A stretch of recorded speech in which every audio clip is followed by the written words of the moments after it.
Καλησπέρα σας.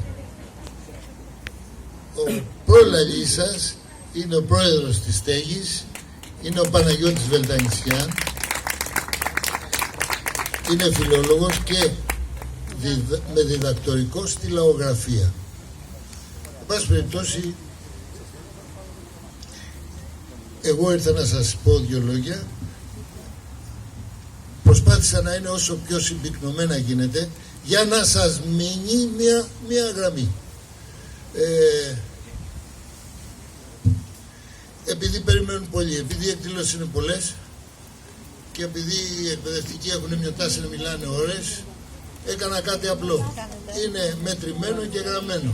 Οπότε σε 4 λεπτά θα έχετε ακούσει αυτό που θα ήθελα εγώ να σας μεταφέρω. Ο κουλουριώτικος χασάπικος.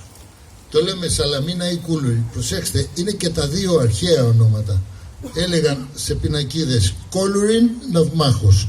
Δεν είναι υστερότερο, είναι και τα δύο μαζί. Εν πάση περιπτώσει, το λαϊκότερο είναι ο κουλουριώτης, η Κούλουρη. Τα καΐκια, η λοτομιά, στα ψαράδικα λέγανε που είσαι από την Κούλουρη, τη χορεύεις κουλουριώτικο χασάπικο.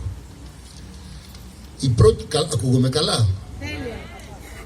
Οι πρώτες αναφορές για το χασάπικο χορό γίνονται γύρω στο 1750 σαν χορό της συντεχνίας των Χασάπιδων Κασάμπογκλαν της Κωνσταντινούπολης.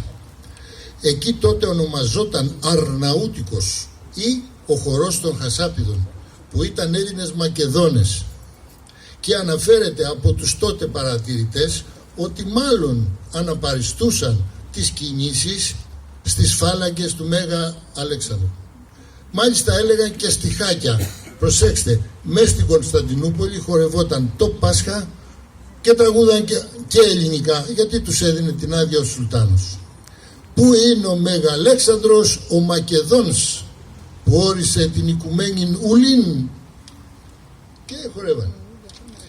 Ο τότε έτσι ονομαζόμενος χορός ήταν μεγάλος, με πολλούς χορευτές, πάνω από 200-300, και χορευόταν στους δρόμους το Πάσχα. Με ένα πλούστερο βήμα θεωρούμε αυτό το κοφτό στα 3, όπου όλοι μαζί κατέληγαν με φασαρία και πολύ κρασί στο υποδρόμιο, που είχε μεγάλη άπλα και πολλά κρασοπουλιά. Δεν κάνω συγκρίσεις με πριν από 50 χρόνια γιατί θα παραξηγηθούμε. Αλλά σας είπα, είχε μεγάλη άπλα και πολλά κρασοπουλιά, ό,τι σημαίνει.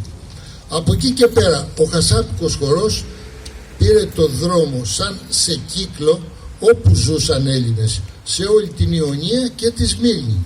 Μετά, ακολουθώντας το μεγάλο κύμα των προσφύγων, εγκαταστάθηκε μαζί με το ρεμπέτικο τραγούδι και το ζεϊμπέκικο χορό, κυρίως στα μεγάλα λιμάνια και ιδιαίτερα στον Πειραιά, όπου για πολλές δεκαετίες έγιναν οι κύριοι εκφραστές της λαϊκής ψυχής και της προσφυγιάς. Από εκεί και στη Σαλαμίνα, που είναι δίπλα στον Πειραιά και έχουν κοινούς τόπους εργασίας και επαγγελματικά αντικείμενα, όπως αλληλεία, ναυτιλία, καρνάγια και άλλα. Ο χορός αυτός στη Σαλαμίνα ή Κούλουρη έγινε πιο τεχνικός και με περισσότερες φιγούρες. Χορεύεται εδώ και 1 αιώνα σε όποιες λαϊκές ή οικογενειακές γιορτές και ονομάζεται κουλουριώτικος χασάπικος. Φωτογραφίες πριν από 1 αιώνα έχει μέσα και ο Πετρόπουλος.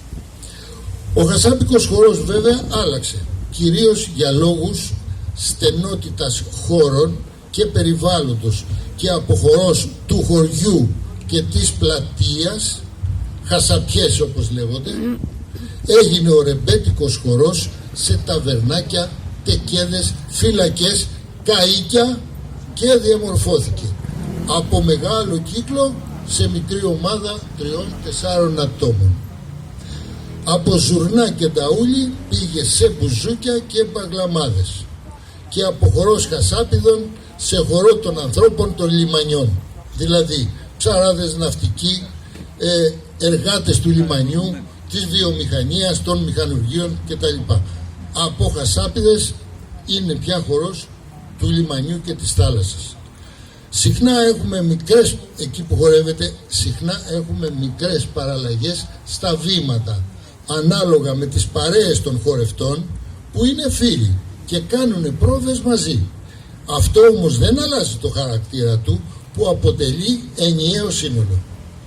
Εδώ να σημειώσω κάτι, ότι ποτέ δεν έγινε καυγάς στη διάρκεια της εκτέλεσης του Χασάπικου σε μαγαζιά. Αντίθετα, έφερνε ενθουσιασμό και καλή διάθεση, γιατί ήταν ένα αποτέλεσμα επίπονης προετοιμασίας και τεχνικής. Όλοι θέλαν να κεράσουν, ενώ αντίθετα στο ζεμπέκικο, καταλαβαίνετε. Τώρα θα δείτε ένα γρήγορο Χασάπικο, υπάρχουν και οι πιο αργές μορφές, αλλά εδώ θα δείτε ένα γρήγορο Χασάπικο που κυριαρχεί πολλές δεκαετίες στους χορούς με ρεμπέτικο τραγούδι στη Σαλαμίνα. Θα το παρουσιάσουν οι χορευτές που αναφέρθηκαν από τη λαογραφική στέγη της Σαλαμίνας. Ευχαριστώ πολύ.